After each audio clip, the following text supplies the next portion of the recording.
आज की कैबिनेट की बैठक शहीदों को सम्मान देकर 2 मिनट का मौन रखकर उसकी शुरुआत की गई है और उसी उपलक्ष्य में आज हमारे 18 शहीद ऐसे हैं जिनके परिवारों को उस समय जो लाभ उनको मिलना चाहिए था वो लाभ उनको नहीं मिला था किसी कारण से। यानी कि उस समय परिवार में कोई ऐसा योग्य व्यक्ति नहीं था कि उसको लाभ मिल सके, या बच्चे बहुत छोटे थे, या बच्चे बाद में हुए उसके बाद। तो ऐसे 18 लोगों को आज लाभ देने का काम सरकार ने किया और उसको कहा है कि उनको जो उनको लाभ मिलना चाहिए था वो लाभ अब सरकार उनको देगी। दूसरा, सरकार ने जिस प्रकार से घोषणा की थी कि हम 3100 रुपये पेंशन देंगे, तो अभी माननीय मुख्यमंत्री जी ने कहा था अभी हम 3000 पेंशन देने जा रहे हैं। तो आज कैबिनेट ने उसको पास कर दिया और अब हम जनवरी से 3000 पेंशन सभी जो हमारे वृद्धजन हैं या उससे लाभ लेने वाले 14 किस प्रकार के लोग हैं उन सभी को ये पेंशन 1 जनवरी से हम 3000 देने का हमने निर्णय आज लिया है। इसी के साथ सरकार ने जो थैलीसीमिया और हीमोफीलिया के जो पेशेंट हैं उन पे भी विचार करते सरकार ने फैसला लिया है कि उन्हें भी ये पेंशन इसी प्रकार से जैसे पहले दिव्यांग को दी जा रही है उसी प्रकार से इन पेशेंट को भी ये पेंशन इतनी राशि में दी जाएगी। और पूरे प्रदेश में आज 2083 रोगी जो हैं उनको इसका लाभ मिलेगा और 7 करोड़ 49 लाख रुपए इस पर सरकार खर्च करेगी। बैठक में हरियाणा ट्रैवल एजेंट के पंजीकरण विनियम के विधेयक 2024 की स्वीकृति प्रदान की गई है और अभी सरकार इसमें नियम लेके आएगी और वो कैबिनेट में इसके जो रूल है वो बनाया जाएगा, लेकिन कैबिनेट ने आज इसकी मंजूरी दे दी है। इसी प्रकार से हरियाणा हिसार महानगर विकास प्राधिकरण जिस प्रकार से पहले फरीदाबाद, गुड़गांव और पंचकुला में डेवलपमेंट के लिए विकास प्राधिकरण बना, तो आज सरकार ने हिसार के लिए भी उसकी मंजूरी दे दी है।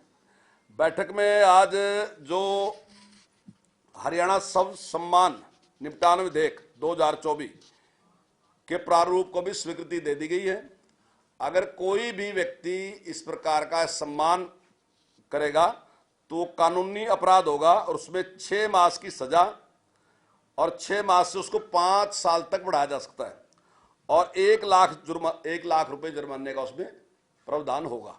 अगर कोई व्यक्ति इस प्रकार का कार्य करता है, जो शव है उसका असम्मान करता है, यानी कि जैसे सड़क पे बैठना, रास्ता रोकना और उसको डेड बॉडी को, तो ये सारे के सारे आज ली गई है। इसी प्रकार से माइनिंग के मामले में भी काफी कुछ लोगों को एक समस्या आ रही थी कि किसान कहते थे कि भाई हमें अपने ही खेत से मिट्टी उठा के अगर भराव करना पड़ता है तो उसमें हमें समस्या है। तो सरकार ने आज निर्णय लिया कि कोई भी किसान अगर अपने खेत से अपने लिए मिट्टी उठाता है तो उसको ऑफिस में आने की जरूरत नहीं, जो 200 रुपए की रॉयल्टी है वो भी उससे नहीं ली जाएगी और उसके साथ साथ वो पोर्टल पे जाएगा और वहीं से अपनी मंजूरी ले लेगा। उसकी मंजूरी जो है पोर्टल से ही जनरेट हो जाएगी, उसको कहीं भी उसके लिए परेशान होने की जरूरत नहीं होगी। इसका भी एक निर्णय आज सरकार ने इस प्रकार से लिया है। ऐसे ही हमने HSIDC के लिए 1500 करोड़ रुपए के लोन को आज हमने मंजूरी दी है, लेकिन मैं आपको इसकी जानकारी देना चाहता हूं कि सरकार ने जो HIDC के पास 14,000 करोड़ का लोन था उसको घटा के अब 4,000 करोड़ का लोन है, तो उसमें भी काफी सफलता प्राप्त की है।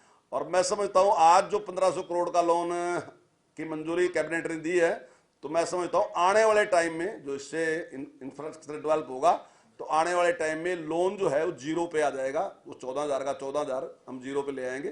तो ये आज सरकार ने निर्णय लिया। हाँ, बजट सत्र के लिए सरकार ने निर्णय लिया है कि 20 जनवरी से 20 फरवरी से 6 मार्च तक बजट सेशन रहेगा। और वैसा जैसे आपने पता ही है कि जब कमेटी बैठती है तो वो उसका निर्णय करती है। बीएसी जब बैठेगी तो उसमें कुछ भी फेरबदल होगा तो थोड़ा बहुत निर्णय हो करेगी। लेकिन आज सरकार की ओर से एक पत्र महामहिम राज्यपाल जी को लिखा जाएगा, वो बजट की 2 फेज में है कि सिंगल में? नहीं, 2 फेज में ही रहेगा बजट, पिछली बार की तरह ही। अब की बार बजट प्रस्तुत किया जाएगा, उसके लिए बीच में फिर टाइम दिया जाएगा।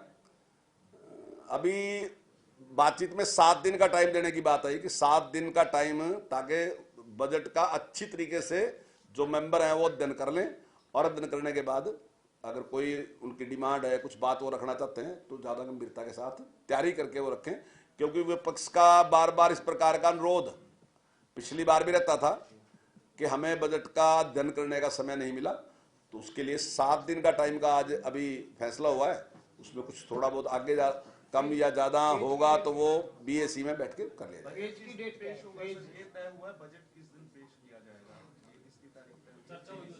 और फेज कौन से 2 फेज जो बजट बता दीजिए। नहीं, देखिए अभी डेट की फाइनल नहीं हम वहां से किया गया, अभी तो केवल बजट सेशन का किया गया। अभी जब जैसे उसके सारी डेट शीट बनेगी तो उसका हम फाइनल करेंगे। 7 दिन का गैप रहेगा नहीं, अभी एक सैद्धांतिक रूप से फैसला लिया गया कि 7 दिन का रहेगा, लेकिन जैसे ही उसकी डेट शीट बनेगी, सारा का सारा बनेगा, तो उसमें 6 भी हो सकते हैं और 8 भी हो सकते हैं।